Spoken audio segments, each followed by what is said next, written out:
just getting off a good chrono, landing an Ice Blast, and throwing a bunch of damage. Exactly. VG Gaming, certainly a lot of team fight there and a lot of potential combinations they can do. So much. So, like, usually when you're drafting in a team, you're thinking about possible combos on your side. When you look at this VG lineup, every single hero works well with the other one. They can make movements in every single part of the game, and that's why it's so good. You have the Magnus to break the coil, you have the Rubik lift, you have the Rubik versus the Abaddon as well, you have the Curse versus the Void, you have the silences from the puck. It's just, it looks really, really solid. I think that's one of my favorite ones to see right now is the combination of Mag plus Puck. A high execution combination that requires a skewer to be able to pull people out of that coil, but when successful, does a ton of damage. We see already a little bit of shenanigans when it comes to the lanes. We're going to have VG Gaming dropping off their Doom at bottom. Mid matchup of EG.Abed versus Ori, the Storm Spirit versus the Puck. EG.Abed had a monster game yesterday as the Storm Spirit against several counters, but it did not seem to matter. He tore it up on that Storm Spirit. Bottom lane, they're going on the Doom, Yang. Bit of trouble here, no bashes from RTZ, who did level that time lock level 1. They didn't start with the toss as well. They started with the avalanche, and they were just not quick enough to kill off this Doom. I think it's really good that they're tri-laning on the bottom lane. You need to shut down Yang.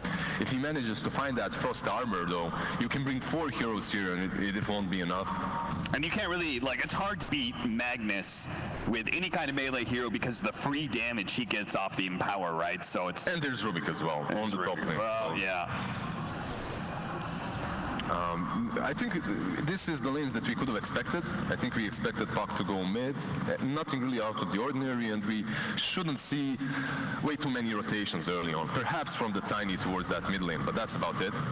That would certainly be the most effective hero to rotate around. Rubik gets a little low at top, but he'll be fine. They tried to go on the Abba, and I'm surprised they didn't manage to do that, because Rubik plus Magnus is an old school combo that was played a long time ago when Magnus was always mid and Rubik was position 4. You would come in with that gank, you would lift into skewer back on the tower. Right. And they had an opportunity to do that there, but they messed up the timing a little bit. Good job by EG to be able to pull this creep wave back away from Yang, but Yang has still managed to get his level 3, a crucial level. Nice, there it is. Telekinesis into the skewer back. Ramses, he does have a teleport if he wants to go for it. They've already used all their stuns after all. Yeah, he had that mango, so very easy for him to use it, TP back. But he has to be careful. He just used that TP now for 70 seconds. He won't have it. Yeah, he can't afford to get caught in another combination like that. Our mid lane going very even. EG.Abed, 1 CS up, but several denies down. We've seen a couple of pucks mid. Usually the panel and everyone watching this current meta likes the puck more on the 4, but some players can definitely make it work, and Ori is just fantastic on mid lane. What do you think it is about Ori that makes him so good at this mid lane puck? I don't think it's necessarily the puck. I haven't seen him play the puck way too many times, but the way he plays overall fills me with confidence that he's going to be able to have a nice puck game too. Been outplaying a lot of people, but DY in some trouble here. Evil Geniuses will get the first blood on their favorite child of RTZ, playing the hard carry. Eventually that had to happen. You're playing as a tri-lane with the Tiny and the Ancient Apparition combo. 1 bash is enough and you can take down the Wyvern. And it seems like Ramses is doing pretty decent for himself in this top lane. At least he's getting the levels anyway. He's level 4. He's not getting a lot of gold, though. He has 10 CS, which isn't horrible. He's versus 2. I think he's doing fine, like you just said. Yeah. But you want to have Ramses as tanky as possible mid lane. Oh, EG.Abed. He would have lost that 1v1, but Ori doesn't stick around for it because Crit was making his way through the river. He may have just secured a refill on the bottle for the Storm Spirit and the Arcane Rune, unless he actually TP'd over to the tower and uses all of his abilities to snatch that Arcane Rune away from EG.Abed. Smart play by Ori. EG.Abed still has a Mango and a Salve to work with, so when it comes to this nutrition battle on the mid lane, he was really smart about it. He has to be careful now. He is playing versus an Arcane Orb Puck, but he should be fine.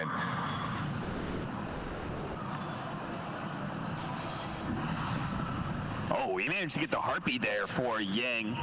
Maybe not the best against a Void specifically, because he can time lock off the damage, but still an incredible tool in the laning phase. And just I don't know though, 50 mana? Yeah. It's good when you're a Chen or an Ench and you can take that creep, but when you're a Doom, I think you'd rather find something different.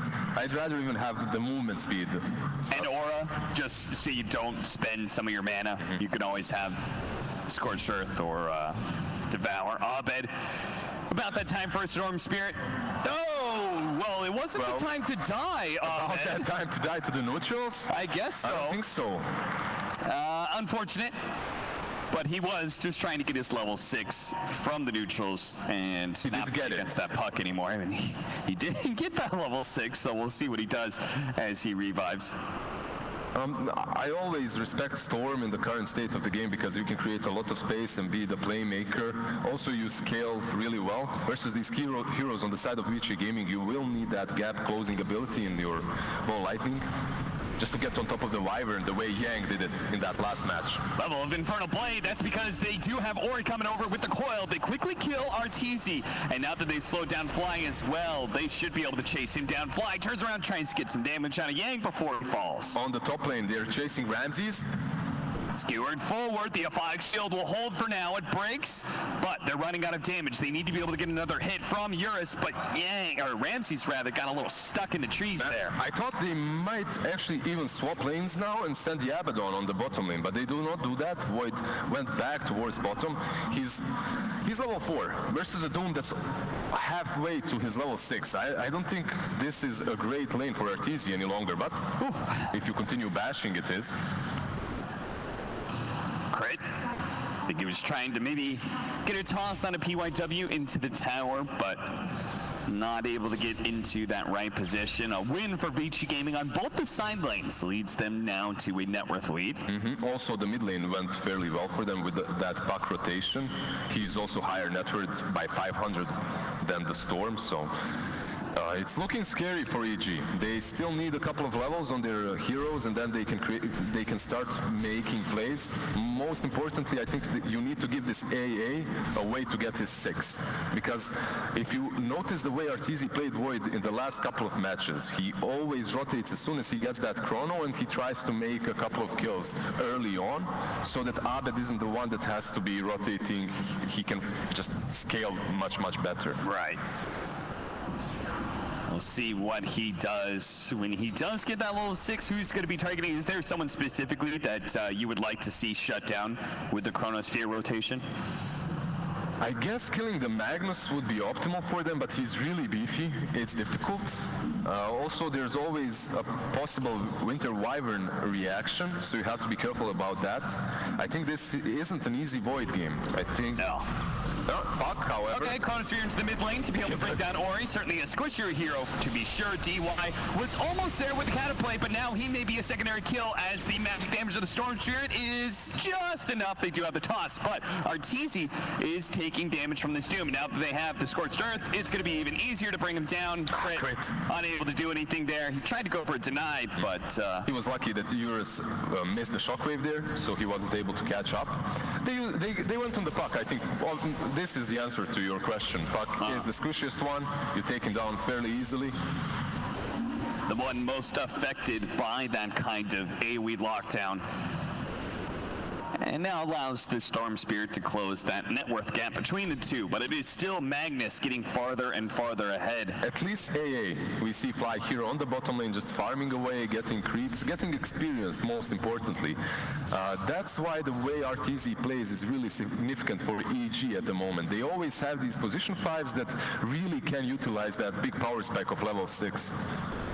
It seems like a pretty popular trend. Crit. Going to be able to get the toss back here. Eurus, of course, has both the RP and the skewer. I was surprised he didn't go on to AA. Yeah.